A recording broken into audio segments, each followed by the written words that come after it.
Greetings and shalom. This is Adrian Scott, and welcome to Truth and Testimony, the broadcast. Again, trying a new format here, so hopefully this is all working out well. I have done already an episode of Shekels for Your Thoughts, which is about giants. If you haven't checked that out, it also shows this format, so you can check that out. And I wouldn't be adverse to getting a little bit of feedback on how this looks, how it sounds. Is it worth continuing with this? Maybe if somebody's got some experience, they might have a few recommendations on how I can tweak it to make it as good as it can be. But in the meantime, it is time for another episode of Bible Break. We are going to continue our reading within the book of Genesis, and in this particular case, we're up to chapter 4. And if I'm not mistaken, I'll be looking in a second, I think this is where we start talking about Cain and Abel. So, having said that, I think we should just get right into it. All right, going to get my eyes on here. And I do continue my reading here from my King James Version of the Bible. So Genesis chapter 4. And Adam knew Eve his wife, and she conceived and bare Cain, and said, I have gotten a man from the Lord. And she again bare his brother Abel. And Abel was a keeper of sheep, but Cain was a tiller of the ground. And in process of time it came to pass that Cain brought of the fruit of the ground an offering unto the Lord. And Abel he also brought of the firstlings of his flock, and of the fat thereof. And the Lord had respect unto Abel and to his offering. But unto Cain and to his offering he had not respect. And Cain was very wroth, and his countenance fell. And the Lord said unto Cain, Why art thou wroth? And why is thy countenance fallen? If thou doest well, shalt thou not be accepted? And if thou doest not well, sin lieth at the door. And unto thee shall be his desire, and thou shalt rule over him. And Cain talked with Abel his brother, and it came to pass, when they were in the field, that Cain rose up against Abel his brother, and slew him. And the Lord said unto Cain, Where is Abel thy brother? And he said, I know not, am I my brother's keeper? And he said, What hast thou done? The voice of thy brother's blood crieth unto me from the ground. And now art thou cursed from the earth, which hath opened her mouth to receive thy brother's blood from thy hand. When thou tillest the ground, it shall not henceforth yield unto thee her strength. A fugitive and a vagabond shalt thou be in the earth. And Cain said unto the Lord, My punishment is greater than I can bear. Behold, thou hast driven me out this day from the face of the earth, and from thy face shall I be hid. And I shall be a fugitive and a vagabond in the earth, and it shall come to pass that every one that findeth me shall slay me. And the Lord said unto him, Therefore, whosoever slayeth Cain, vengeance shall be taken on him sevenfold. And the Lord set a mark upon Cain, lest any finding him should kill him. And Cain went out from the presence of the Lord, and dwelt in the land of Nod, on the east of Eden. And Cain knew his wife, and she conceived, and bare Enoch. And he builded a city, and called the name of the city after the name of his son Enoch. And unto Enoch was born Irad. And Irad begat Mehujael. And Mehujael begat Methuselah. And Methusael begat Lamech. And Lamech took unto him 2 wives. The name of the one was Adah, and the name of the other Zillah. And Adah bare Jabal. He was the father of such as dwell in tents, and of such as have cattle. And his brother name was Jubal. He was the father of all such as handle the harp and organ. And Zillah, she also bare Tubal-Cain, an instructor of every artificer in brass and iron. And the sister of Tubal-Cain was Naamah. And Lamech said unto his wives, Adah and Zillah, Hear my voice, ye wives of Lamech. Hearken unto my speech. For I have slain a man to my wounding, and a young man to my hurt. If Cain shall be avenged sevenfold, truly Lamech 70 and sevenfold. And Adam knew his wife again, and she bare a son, and called his name Seth. For God, said she, hath appointed me another seed instead of Abel, whom Cain slew. And to Seth, to him also there was born a son, and he called his name Enos. Then began men to call upon the name of the Lord. So this is an interesting chapter to be said. Take my eyes off.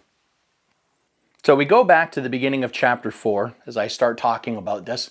And one of the first ideas is that I've always kind of wondered is why was Abel's offering accepted but Cain's was not?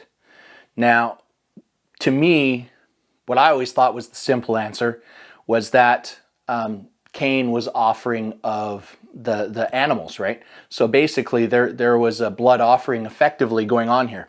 When you read the offerings in Leviticus and whatnot, it often talks about taking the blood of the animal and sprinkling it on the corners of the altars and so on and so forth.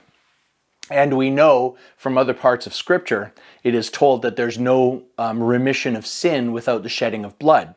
And this directly connects to what Yeshua did. It was the shedding of his blood that was the remission of sin for everyone.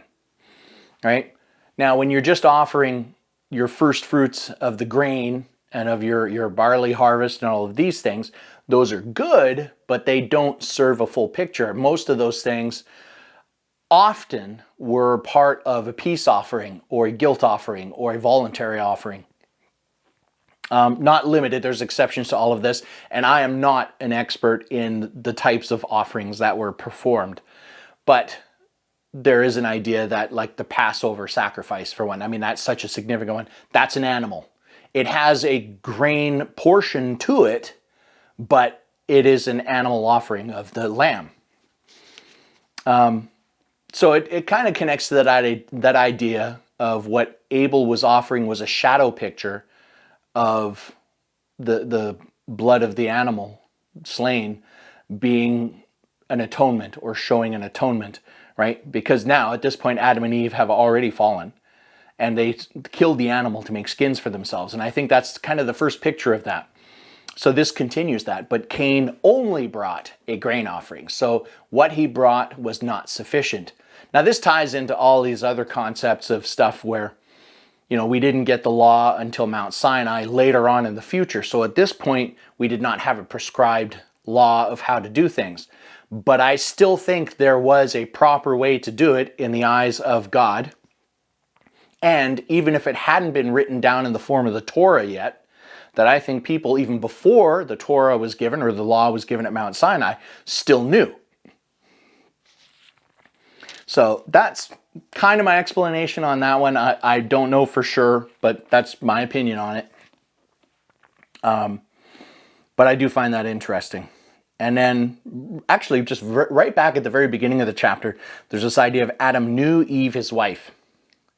Now, I think I actually did a video previously talking about this, that there's different kinds of knowing. And there's an intimate knowing, which implies a sexual component to it. And there's almost a funny narrative where, who was it? I think it was it Jacob? Isaac or Jacob? One of those two. And the king of the land saw him with his wife, and it has some passage about how they were frolicking around or they were playing. And it makes it sound like they were playing a game of soccer or something. But, you know, he was wroth because they had lied that she was not his wife for fear that there would be retribution against him. And when the king witnessed this, you know, playing soccer in the field, he realized that they were husband and wife. So that is the evidence right there that that particular knowing, when it says, I think it was Isaac, when Isaac knew his wife, that it was obvious that they were husband and wife. So it's just that's an interesting concept of Adam knew Eve. It also ties into another idea where it talks about where, this is a big question that came up, where did Cain get his wife? Right? So you have Adam, Eve, Cain, Abel. Abel is now dead. Where did Cain get his wife? If they're the only people, they try to argue that this is proof that the narrative is not true. But as you read on, it talks, actually I think in this chapter, does it not? Indeed it does. Down in verse 25 when it says, and Adam knew his wife again. They had more children. Now, this gets into a whole other thing because we talk about, brothers and sisters getting together, and that's gross and it's illegal in most areas and stuff like that. But you got to keep in mind, back at this point, I think, and again, this is my opinion, that the further back you go, the cleaner the gene pool. The main issue with siblings getting together now is genetically it causes too many problems. There's enough errors in the DNA that if a brother and sister are intimate or close relatives are intimate like that, the resulted child that can come of that will usually have either very serious mental or physical problems if they're born at all. It can often be a miscarriage or other things like that. But I make the case that back then, the genes, the genetics were closer, much closer to pure. And so you didn't have that degradation. You didn't have that risk of causing problems having close relatives get together. Plus, I mean, there just wasn't that many people. It takes a while to repopulate. Same thing would have happened at the time of Noah and his family. I mean, now you've only got a small handful of people that effectively need to repopulate the planet. And in fact, is that not the instruction from the Creator, right? Go forth, be fruitful and multiply and fill the earth. Well, you can't do that unless you're within your own family when you only have 8 of you getting off a boat, or when you only have a half dozen of you, or whatever the case may be, back at the time of Adam and Eve. So yeah, that's a big one there. There's not too much more I'm going to talk about in that chapter. There's some other things that might actually be a part of a different video I'm going to do, but we'll save the interesting stuff is over the next 2 chapters. So you're definitely going to want to check out chapter 5 and chapter 6 when we do get to those. In the meantime, I'm going to wrap this one up here, and I will say blessings to all of you in the name of Yeshua HaMashiach, Jesus our Lord. And I say have a great week, and shalom, and bye for now.